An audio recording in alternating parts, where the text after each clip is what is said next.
Welcome back, you two-wheeled knuckleheads. Thanks for watching MX Unfiltered. Be sure to drink some water. You know, this is in fact water. So for all you people think that Johnny's off the rockers and he's off his meds, that this video is just going to be a bitch fest about, oh, my God, dude, that's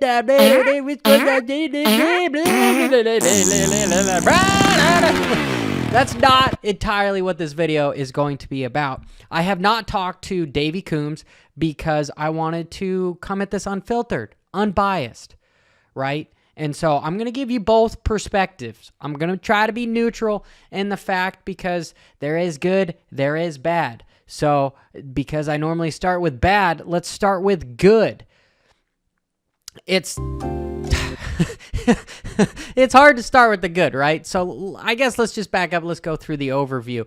Mav TV is now becoming this godforsaken flow motorsports stuff that nobody wants to have. All the other stuff, they just want to watch dirt bike racing. They don't want to pay for anything else, right? There should just be a simple dirt bike package, almost like MXGP, MotoGP. It's just one package. It's not a collective. I don't want to spend $30 a month for the group package. I just want the concise deal.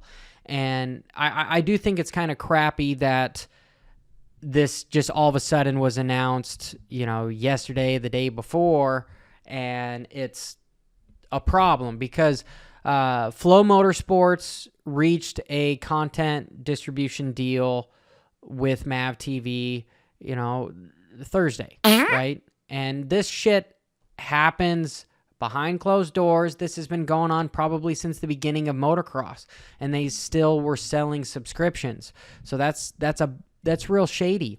And I don't know if Mav TV is going to refund people that paid a yearly subscription. You know, the $99, $100, right? Because they're ending the coverage on end of July. You know, they should at least finish it off because it's only another month. It's only another month, right? And Flow Motorsports does say that it's going to have a $6.99 a month for the streaming through the end of the year to 2023. Then it moves up to $30. So truthfully, if you still want to watch motocross, this is what you have to do. Go for the introductory $6.99 deal. Then just make a note on your calendar to cancel the effer by Christmas so you don't get charged $30 for a bunch of drag racing and crap that you don't want to watch, right? That's my plan on how I'm going to go about it. And the good news in all of this is Mav TV did a crappy job. It makes perfect sense now as to why the coverage and the streaming sucked, is because they were moving on. They were getting bought out, and they were moving to Flow Racing. So there was a lot of stuff happening that they weren't really caring about motocross. And it's a bummer that the viewers have to deal with this crap. Like, this is the same thing. Okay, this might be a dumb analogy, but, you know, I'm a big nerd, right? So I like to read books, and I like to play video games. And all the video games nowadays come out as unfinished. Could you imagine if you had a book? I mean, this book is a few hundred years old, but if you written a book and it came out unfinished, you couldn't do that. You literally, there'll be an update here pretty soon. We're just gonna mail you the pages, right? But that's how the world seems to be working right now, is we keep getting stuff that's unreleased, that's unfinished, which is a bummer.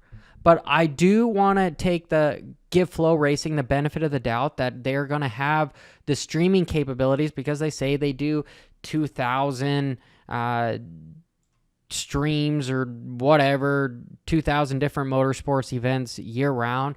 So they should have this stuff to a science, right? And truthfully, Mav TV should have had that too, because they were doing it before the whole NBC Peacock stuff got a hold of it. And I do know it's a money deal. It's a money deal because you got to hire the cameras, you got to rent all the stuff, and so it's easier to distribute to some sort of a platform that knows what they're doing than to take it on yourself. You know, I would just thinking off the top of my head, I would like to see Davey Coombs get in touch with CrossFit. Again, I'm using that term because they do stuff all the time, and they stream it on their YouTube. And because people don't have to find weird apps or something, they just go to YouTube. Just go to YouTube. The entire world can see it, and they put ads into it. They make the revenue off the ads built into it. They go to their sponsors just like they would the commercials, so it's not entirely up to Flow. It'll be more on the backs of MX Sports to go, hey, all right, you want a spot on our channel for this round? This is what it's going to be. We can show you that we can stream 500,000 people are going to watch it, and no, what is it worth to you, kind of a thing. You could disable the YouTube ads if you wanted and just literally show your ads, or you could just have YouTube's ads in it, and boom. And you could honestly have the streaming going live, and people could comment in, and they could send you money if they really like something. I mean, it's a way to interact with people as opposed to not, because it's the internet is a community, and this whole internet 3.0 is going to change that, where people are being able to own parts of it. And like when they had it on YouTube, the first race, when the stream went down, I had a ball going into the live chat, and we were all bench racing with 10,000 other people. It was fun watching the race, bench race about that. Like, I don't see how that is a bad thing to do. And I wouldn't mind watching ads when it's on YouTube like that, because it's free. I do have a problem with paying $30 a month and still having ads, or $6.99 with Mav TV. That's just a bummer, right? It's just a bummer. It just seems like we keep getting shortchanged. But I do want to give the benefit of the doubt that Flow Racing probably come after July, so we're talking some of the later rounds when the season's already over with, that they're finally going to freaking figure it out. So it's a bummer for motocross having to deal with this, because somebody that they went into a partnership with actually was moving their business elsewhere, and so they're probably taking money from MX Sports and then not giving them what they originally signed up for, because again, it's not really the sport's faults. But I guess if you have to place blame on somebody, I wouldn't necessarily say blame, but people made decisions to go with this stuff, right? And we don't know all the facts, so therefore not knowing all the facts makes it seem like you can't be as pessimistic about it, because again, it's not laid out that there was probably something else going on that made it difficult, and it's better to at least have the races and have them not be as high a quality as expected, and just there. And truthfully, I mean, it's possibly that we just live in a society now that we just like to bitch. You know what I'm saying?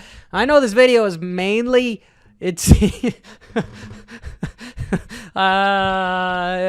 you interpret it how you want to interpret it, but let me know in the comments below. And Jesus, yes, I'm saying Jesus, can we please figure this out? And I believe that there's ways to make money showing the sport worldwide and making it an in-house deal. I know racing motorcycles and the sport is not a production company, but you can still find people that can do it and make a decent stream out of it. Just saying. So, I'm